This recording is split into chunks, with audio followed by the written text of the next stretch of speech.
नमस्कार। आज का हमारा चर्चा का विषय है पंचांग। हम जानेंगे पंचांग का क्या महत्व है, पंचांग ना देखकर हम कितनी बड़ी भूल करते हैं अपनी कुंडली देखते समय। मैंने कई ज्योतिषियों को देखा है, आप उनके पास अपनी कुंडली लेकर जाएं तो वे सीधा लग्न कुंडली से ग्रहों का योग, ग्रहों की दृष्टि, यहाँ से कुंडली देखना प्रारंभ कर देते हैं और वो पंचांग को बिल्कुल महत्व नहीं देते हैं, जो कि पूरी तरह से गलत है।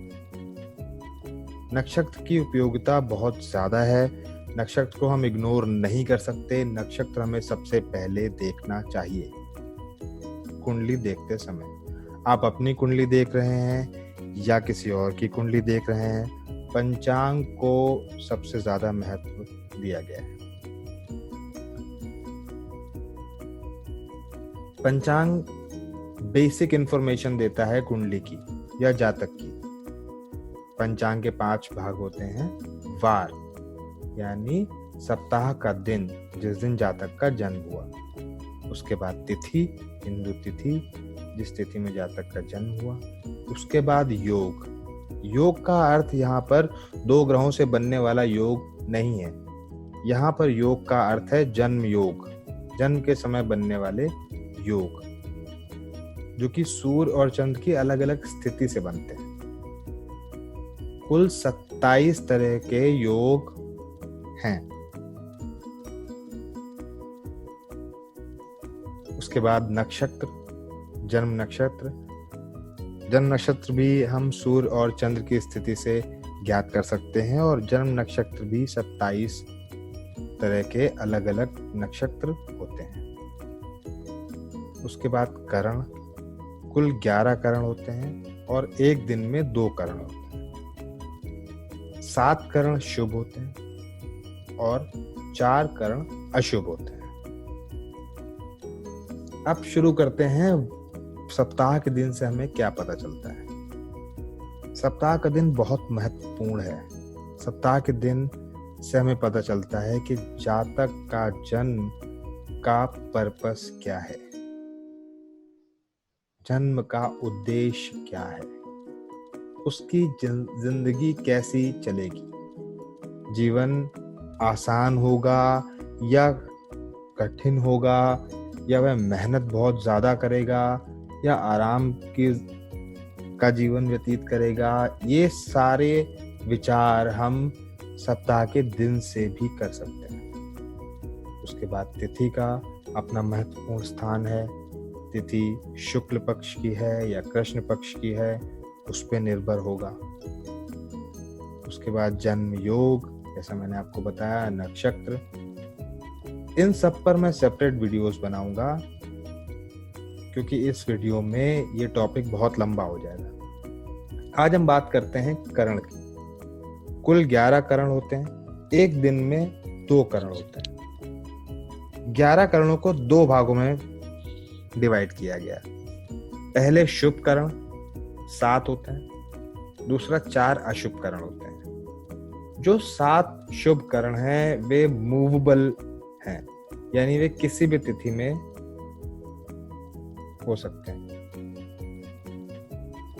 लेकिन जो अशुभ करण हैं वे फिक्स्ड करण हैं, वे सिर्फ अमावस्या के दिन ही हो सकते हैं। यही एक कारण है कि अमावस्या का दिन बहुत शुभ नहीं माना जाता है। अब बात करते हैं 11 करणों के नाम क्या क्या है। पहले 7 शुभ करणों की बात करते हैं। पहला करण है बव करण, दूसरा बालव करण, तीसरा कौलव करण, चौथा तैतिल करण, 5वां गर करण, 6वां वनिज करण और 7वां विष्टि करण। अब 4 अशुभ करणों की बात करते हैं। पहला शकुनी, दूसरा चतुष्पद, तीसरा नाग और चौथा किष्तुघ्न करण। मैं अशुभ करणों का नाम एक बार दोबारा बता देता हूं।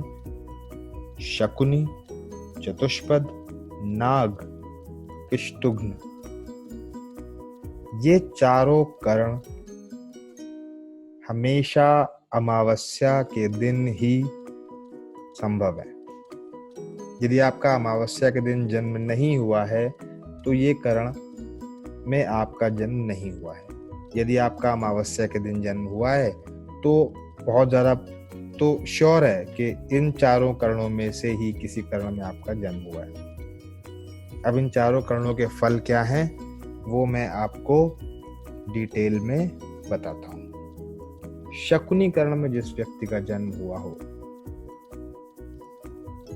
उस व्यक्ति को अपने ससुराल पक्ष से दूरी बनाकर रखनी चाहिए। किष्टुग्न में जिस व्यक्ति का जन्म हुआ हो, किष्टुग्न कर्ण में, उस व्यक्ति पर गलती कोई और करे और सजा उसे मिले, इस तरीके की प्रॉब्लम्स उस व्यक्ति के साथ होती हैं। नागकरण अशुभ माना गया है अपने परिवार वालों के लिए। चतुष्पद कर्ण अशुभ माना गया है उस व्यक्ति के मित्रों के साथ, अर्थात वह व्यक्ति अपने मित्रों के साथ अच्छा व्यवहार नहीं करेगा या उन्हें धोखा दे सकता है। तो हमेशा इन चीजों का ध्यान रखें। यदि आप अपनी कुंडली स्वयं देखते हैं तो पंचांग अवश्य देखें। यदि आप किसी ज्योतिष से अपनी कुंडली का विचार कराते हैं तो उन्हें बोलें कि आपकी कुंडली का पंचांग देखें और जिस भी कर्ण में जन्म आपका हुआ है उसका विचार भी करें। आपकी कुंडली में हर चीज का अपना वेटेज होता है, किसी भी चीज को आप इग्नोर नहीं कर सकते। हर चीज का अपना अर्थ है, इसी वजह से आपकी कुंडली में वह चीज मेंशन है। आज के वीडियो में इतना ही। आशा करता हूँ आपको जानकारी अच्छी लगी होगी। नमस्कार, जय श्री राम।